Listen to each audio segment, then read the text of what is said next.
Hey guys, gals, and non binary pals, and welcome back to another episode of the Fangirl Freaks Out Podcast. It is your host, your girl, Alyssa. And I'm going to be honest, I feel like this podcast has slowly turned into a My Hero Academia commentary podcast, which is fine because, it is supposed to be about things I'm a fan of, and that's like something that I'm a big fan of right now. And so I'm not mad about it, but that wasn't originally the plan to just talk about My Hero Academia on this podcast. Like, I do have other things I want to talk about eventually or get to eventually. But when I get to those things is a matter of when I get to those things, I guess. um, but yeah, so before I get into this week's episode, I do want to quickly talk about something that I had brought up in the last episode a couple weeks ago about the plan for this podcast, the schedule for this podcast. And I'm just going to have to play it by ear at this point. A lot of things keep changing, plans keep changing, and I'm not sure. I'm going to continue to try my best to make this a weekly podcast as much as I can. If it doesn't, it is what it is. But yeah, like that's my plan. I really do enjoy recording these episodes and doing this every week. So, well, minus last week when I took a break, but like it's a nice break from everything, I guess.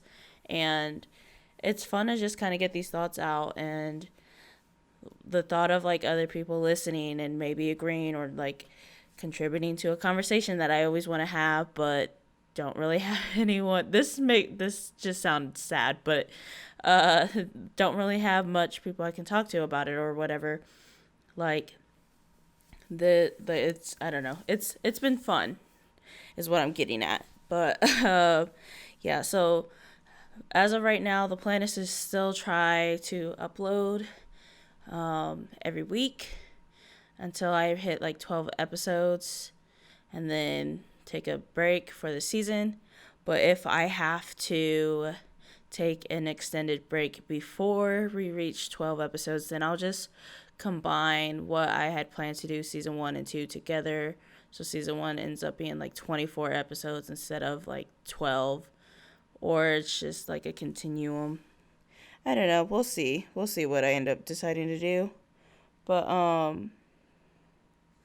yeah, so for this week's episode, I want to talk about something that I keep seeing a lot of, especially on Twitter, in regards to My Hero Academia, of course, because as I said, this has quickly become a My Hero Academia commentary podcast. But what I keep seeing and being discussed within the fandom, at least on Twitter, is Uraraka's character and like her purpose in the series, and kind of just her like relationship in general with Izuku and what their dynamic symbolizes or means, or like what the purpose of it is in the show. And I have like quite a few thoughts when it comes to that. So I want to talk about, oh, sorry, I like just hit something on my desk, but I kind of want to just talk about that this week. But I kind of want to share some thoughts first. I want to start off by sharing some thoughts about their whole friendship, relationship, dynamic, whatever you want to call it, in the series first, before I jump into like what's been discussed, being discussed on different social media platforms. But essentially, so for me, here's the thing. When it comes to shipping and stuff like that, I don't care who you ship with who. I myself am like, I don't consider myself a particular like, oh, I ship this person or I ship that person. Like ships, I consider myself a multi-shipper, because to me it's like I don't care who you ship with who. I'm like, if you have a good reason to ship them, well, hold on, because that's I take that back, because there's some people, yeah. Anyway, so I'm like, as long as your ship isn't hurting anybody and it's legal, like, I don't care who you ship with who. And honestly, like, I find every ship to be adorable in their own unique way. Like, especially too if like you can see where it works or where it makes sense within the series. I'm like, oh, okay, I can see that. That's cute. You know, like, that's how I am when it comes to ships. So like in regards to the whole like Ochaco X Midoriya ship or whatever, Izu Ocha, I think is her ship name. I don't care. You know, like, it's cute, it's or whatever, and like if you ship them, cool. If you don't, cool. Like, I really don't mind either way. So when it comes to their ship, that's not what this is about. Essentially, is what I want to say before I get into the topic. But when it comes to like them, I feel like, I'm not gonna lie, at first, because if you really pay attention, it doesn't seem like Uraraka even doesn't consider Deku in a romantic sense. Like, it doesn't even seem like she really has a crush on him or anything. Like, I don't know. Like, I don't see it in the beginning, especially, like, it just seems like, oh, like, here's this kid who I helped out during the entrance exam and who ended up helping me out. Like, he seems cool. He seems nice. Like, I want to be his friend type of thing. And I don't know if that's just because like, that's how I see everything. But it's like, to me, it didn't seem that way at first. Even even after, like, the training where, like, before, it's like, oh, she realizes she has a crush on him or whatever. Like, before that moment, I really see their dynamic as like friendship and stuff like that. And then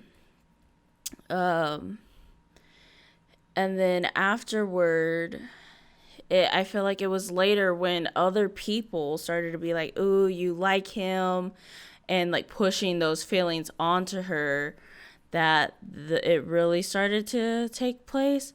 And so to me, it just feels like she was made to feel that way. Like, she didn't have those feelings on her own. It was because of other people's influence on her that she started to see Deku in that light. Because, I mean, Horikoshi has said that he doesn't focus on romance. He doesn't care to focus on romance. This isn't a romance thing. And when it comes to other ships, people love to bring that up, but like the moment it's a Uraraka, the Izu Ocha ship, then they completely disregard that comment. But which is fine. Like I said, ship who you want to ship. I don't care. But it's just like, I don't know. Like, I can see it, and at the same time, it's like I don't feel like it was there initially until she was made to feel that way. Like, I feel like people mistook her friendliness for romantic interest and feeling. And yes, you can say like, oh my god, but Izuku blushes at her and he's like, oh my god, I talked to a girl or whatever. It's like, yeah, because if you think about it, all his friends were guys. Like, he growing up, like, I mean, Bakugo is his childhood best friend, and we don't see him interact with any other females other than his mom and maybe Bakugo's mom. But I mean, even then we don't really see that. But still, it's like, of course he's gonna be like, oh my, like, you know, I don't know. That's my opinion on that. But again, I have no like issue with the ship. I think they would be cute together, and I could see it to some degree. Granted, I mean, to me, I don't know. I like them as friends, and I don't I don't want to like seem like I'm coming off as like attacking the ship, because I'm not. I genuinely think they would be cute together, and I could see it. But at the same time, it's like, I just think they make good friends. That's just how I see it. And that's how it was initially until, of course, like Mina, I feel like was the one who was in her ear the most about it. But yeah, I don't know what else to say. But really, what gets me the most about their dynamic or their friendship or relationship or whatever is how people reduce her character down to just this romantic interest, just this plot point for Deku's progression, which that's where I don't like the ship, because to me it's like her character was more than that in the begin, especially in the beginning. But like, it's I'm perplexed by the reduction of her character, because like I said, she's was more than just a plot point. And we see that a lot with female characters too, is that they're always reduced down to a source of drive, or just something that the main character or the main male character can use and then is forgotten when it matters. But like, we see more to Ochako's character throughout the series, so to see her like get reduced down and only focused on as like, oh, she's gonna save Izuku in the end by confessing her feelings, and it's like she it frustrates me, and I'm gonna be honest, because I'm tired of seeing the female character, like powerful female characters, get reduced down to that. Like, we in the beginning, like, we know Ochaco is strong. Hello, she went up against Bakugo, and like she didn't I can't even piece my words together, but like she didn't shy away from that, and Bakugo even recognizes that afterwards, that like she was a worthy, and during, like, she was a worthy opponent because she was willing to give it her all, and like she wasn't gonna back down. And like, to me, there's just so much to her character, because especially because we see she comes from a poor background, and like she wants to be a hero, so that, granted, it seems like, oh, she just wants to be a hero for money, but it's like, it's not just for the money and the fame. Like, she wants to become a hero to help provide for her family, to help support her family, to just be there and like support her parents, and so that they don't have to struggle anymore. Which, I mean, if you look at people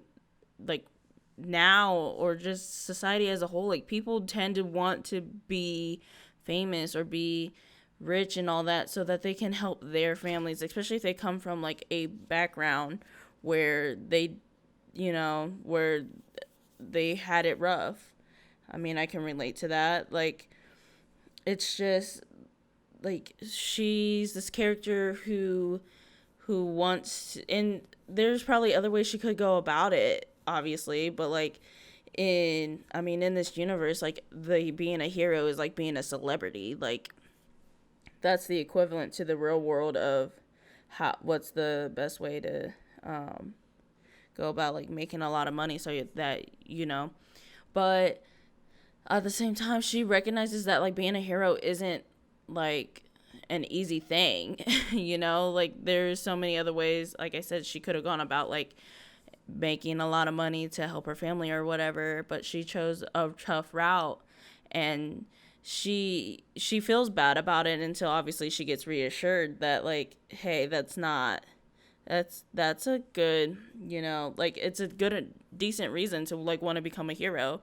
Like, you're trying to be a hero to your family in a sense as well, in that aspect. But not only that, but she also sees Deku, and this is where I feel like the whole their relationship and her being reduced down to like a plot point really gets me, is because like, she sees Deku as like an inspiration and motivation, just like how like during the sports festival everyone was like, I see you as an opponent, and like, obviously you're the tough, to Deku, not to Uraraka, but like, you're a tough guy, or you have a strong quirk, and I won't let you beat me. Like, I want to show you I'm a worthy opponent.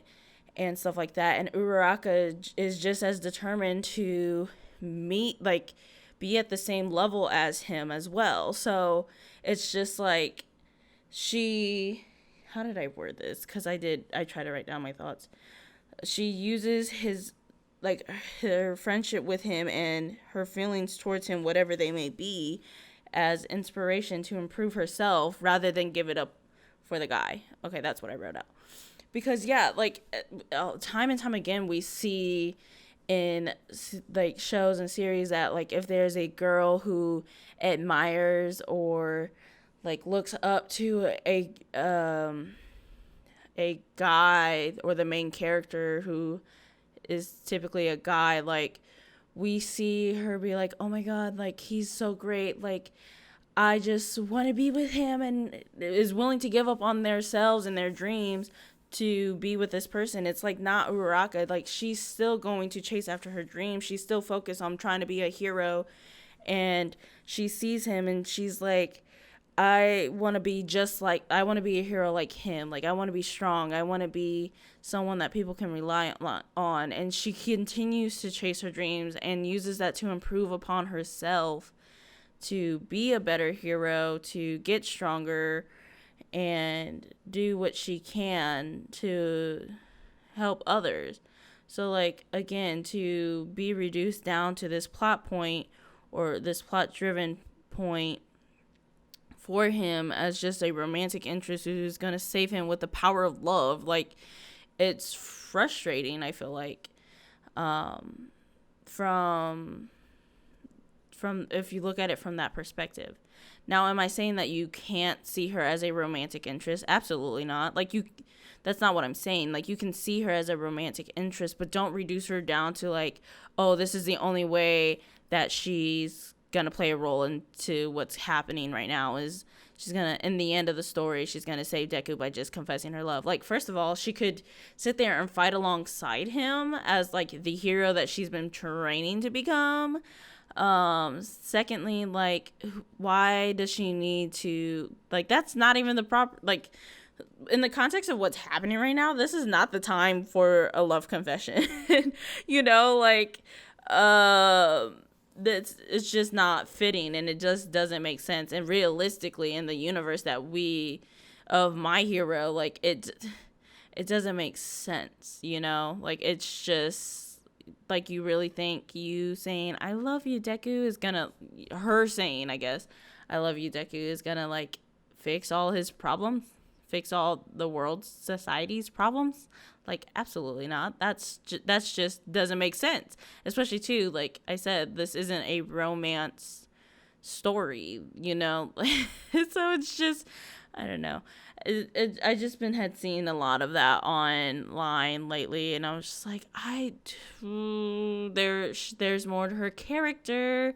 And I had more thoughts the other day, but, like, I was really heated about it, and I don't like to talk about things or record it, especially these podcast episodes, when I'm very much, like, passionate. Granted, that's probably the best time to talk about it, because that's when I have the most thoughts on it, but, like, I was very passionate about it the other day, not gonna lie, after seeing somebody say something about it again, like, oh, that's all her character is good for type of situation. It's like, no, there's more to her character, literally. It's just, yeah. But, and then, too, it's like, Uraraka is one of the, we don't see much of the female characters other than, I feel like, Uraraka, and, like, Toga, maybe, because Toga is, like, one of the, since we lost Magne, Toga's the only female in the League of Villains now. So, like, she's one of the main villains in the series. And then other than her, we see Uraraka, because, like, because she does fit into Deku's storyline, but also she kind of has her own when it comes to her and Toga, and, like, yeah, which, that's another thing too, is, like, we see the realization and the sort of, like, the beginning of the end of the Hero Society. Oh, that's a manga spoiler. I am sorry. I meant Okay, before I continue, um, manga spoilers, I guess. Sorry, granted, I give the disclaimer at the beginning of this podcast that this is, or in the description of every episode of this podcast, and even in the first episode, that this isn't a spoiler-free podcast because, like I said, I am caught up on both the manga and the anime. So I am going to be bound to like slip spoilers in here or there, and I will try to give spoiler warnings, but like just now, like sometimes I'm just thinking and rambling that I forget to give them. So sorry about that one right there. That kind of started to slip out, but moving forward, manga spoiler for a little bit. But yeah, so going back to what I was saying, we even like an important moment that we see with Uraraka isn't even with Deku. It's between her and Toga, and we see the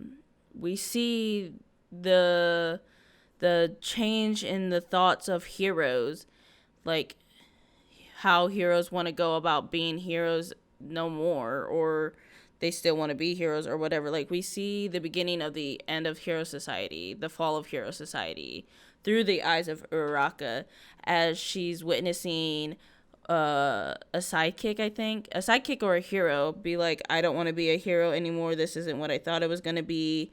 Yada, yada, yada. Like we see that through her eyes. We don't even see that like through Deku's eyes, which is an important plot point in the series. And it's like, because we know that Uraraka wanted to be a hero to help her family, it's like now she's seen what it really means to be a hero, and is this like something she wants to do, or how she wants to go about it again. Excuse me, like it's just, yeah, like that wasn't even tied to romantic interest or anything like that, and yet people seem to just forget all the other like important moments in which her character like is a part of, just to reduce her down to like this focus of, oh, she's only there to advance Izuku's character, which isn't true. Like there's so much more there to her. And also too, we have this great moment between her and Toga as well, where like, yeah, she like, this is where it especially gets hinted at that like she likes Deku, which again, like there's nothing wrong with that. There's like, I have no problem with like their relationship dynamic of crushing on each other, because that's also normal in high school too, and at their age. But like we have a good moment between her and Toga where like even Toga sees that like Ochaco is improving upon herself through using her admiration for Deku, and Toga sees everything as like love, and so like she's like, of course you want to be like the person you love, which even in the moment like Ochaco's kind of like passively thinking about like Deku, but it's not in the same blushy way that she gets with when everybody else brings it up. She's more like, what is this what is this girl talking about, like type of moment, so it's just like even Toga was able to recognize like Ochaco is using her admiration and her looking up to Deku as a way of improving upon herself, as motivation to become a better hero and wanting to do things, like be a good hero. I kind of like spaced out there, so I was like trying to find words. But yeah, so that's just something I had been seeing lately that I really just had to get off my chest, because like I said, it starts to become frustrating when a strong female character gets reduced down to nothing more than a romantic interest plot point for the main character. And Uraraka's character, I feel like, is just more than that when it comes to this series.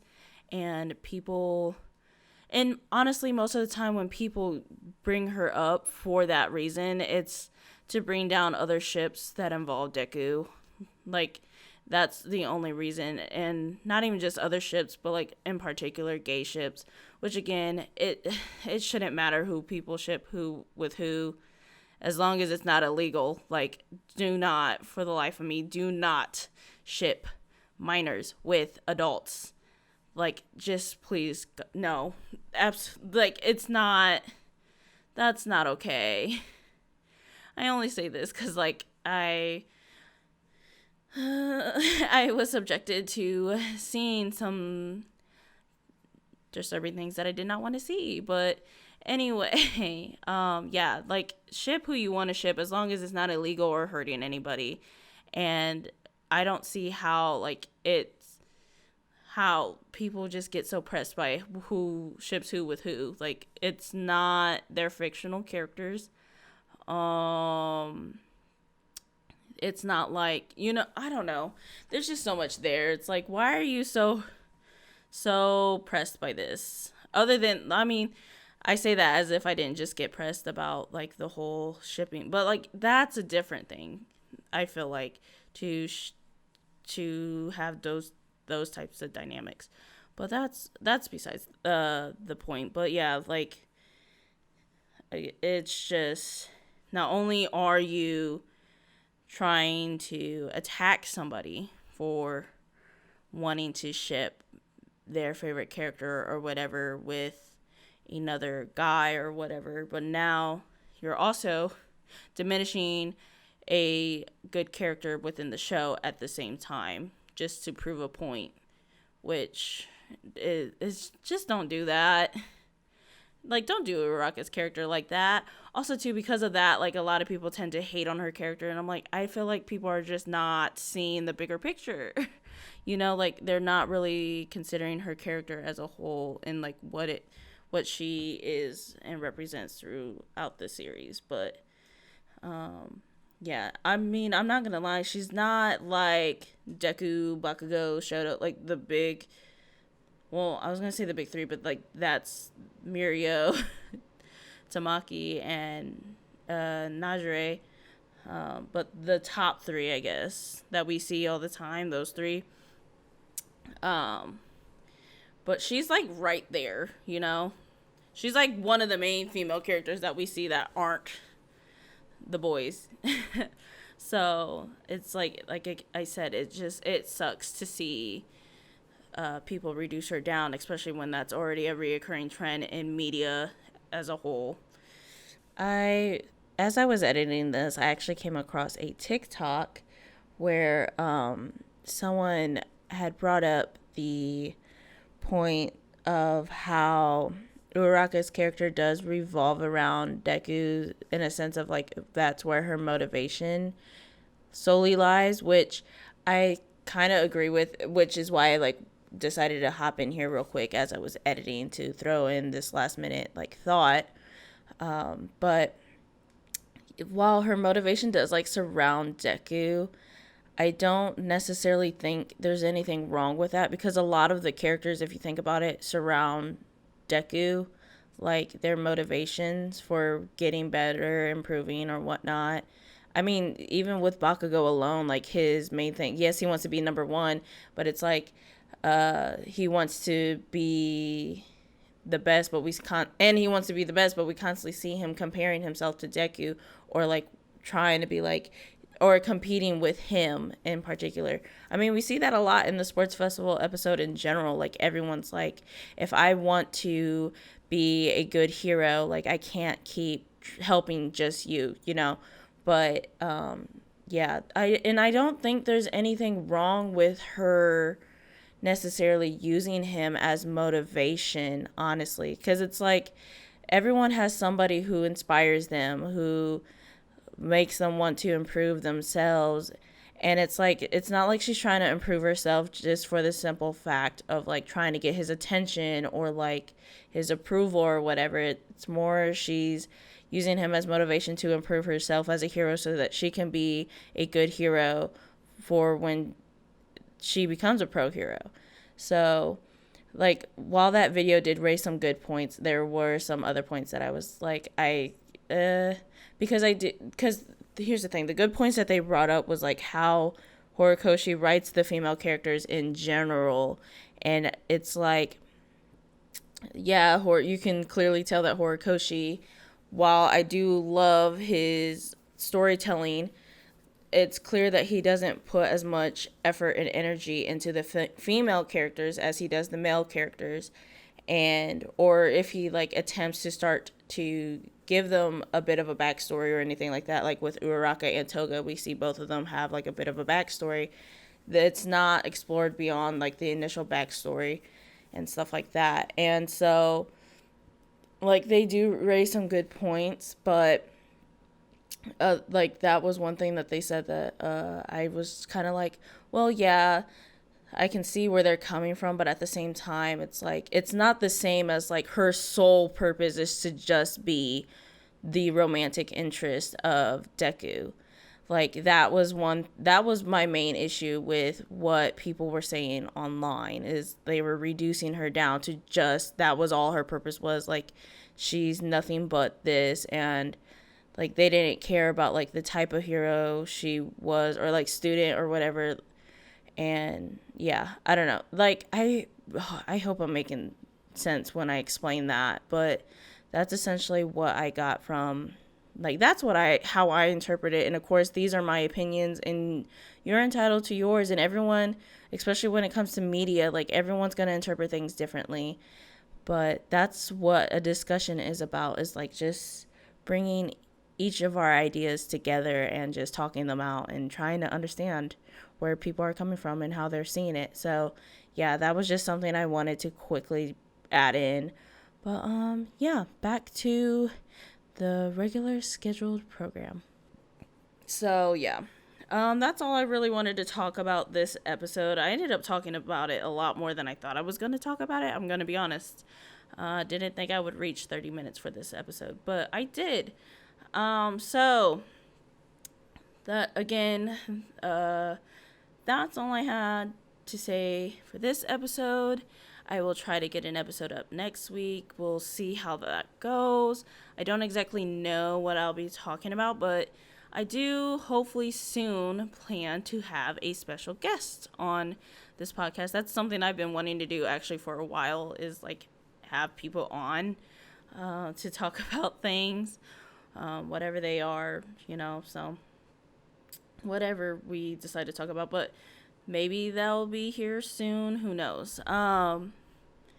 But yeah, so I will hopefully see you guys next week. If you like this podcast and would love to hear more, check out the other episodes. There's 6 of them. Yeah, because this is episode 7. I had to remember for a second. But yeah, there's 6 of them. You can listen to it on YouTube, Spotify, Google Podcast, and more, which you can find the list of that on my Twitter account, which is at Lyssa, Lyssa _white, like the color. And follow me there while you're at it. I talk about things similar to this podcast, where I just ramble about random stuff that I'm a fan of, mostly My Hero Academia commentary once again. But yeah, so yeah, that's all I gotta say. See you next week, maybe, hopefully. Peace.